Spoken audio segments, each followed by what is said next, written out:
up, I've always been fascinated with how Mercedes have presented themselves as dependable, well-built automobiles. But the earlier models, particularly from the late 80s to the 90s, from as far as I can remember as a uncle-ish, or just appeared a little bit too big for me. And then the 190e came along. I remember I was about 14 when I saw it for the first time. What I liked about it was it retained a boxy shape, and most importantly, it didn't feel like if you were driving it, you're driving a dad's car. At that point in time, there was also the 200e, which in my opinion, it was a little bit overweight. From 1974 to about 1982, Mercedes spent over 600 million pounds researching and developing the W201, subsequently saying it was massively over-engineered. So the company began testing early prototypes in 1978, with final styling approved in 1979. The W201 based the 190 was unveiled and launched in Germany in 1982.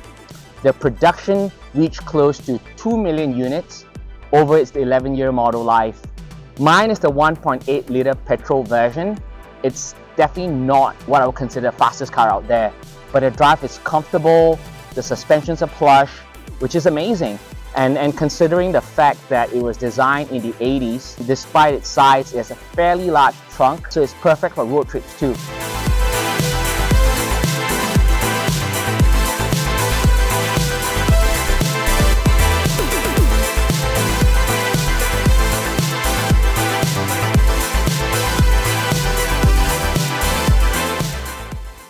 I think to my friends, I'm known as the teacher who likes to draw. Hi, I'm Desmond. I drive a 1991 Mercedes 190e. Well, my previous ride was the Mini Cooper S convertible. I mean, in essence, it's really just a car for two people and two very uncomfortable passengers. There is something about classic cars that really speaks to me. When you look at the classic cars like the 190e, it has a story. I mean, you look at it, immediately identify that it was designed in a certain period. I was a regular kid in a typical Asian household. My dad had a 9-to-5 office job and my mom took care of most things at home.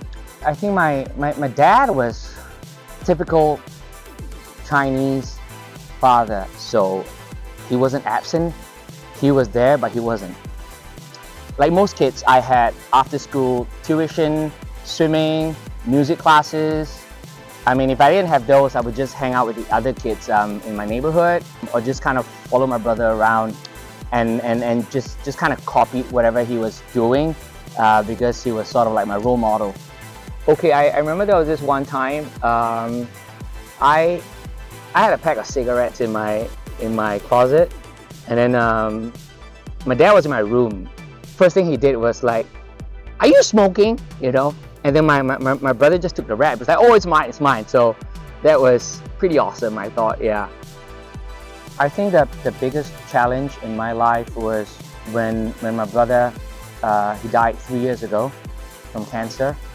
And what I can remember was every day after work, I would just spend time with him, to the point I could still remember he was telling me, "Hey, I cannot eat anymore." So it was at that point of time it struck me that life is so fragile. Spend time with the people you care about. Make them happy, make them laugh. Because before you know it, I mean, or rather we don't know what's next, right?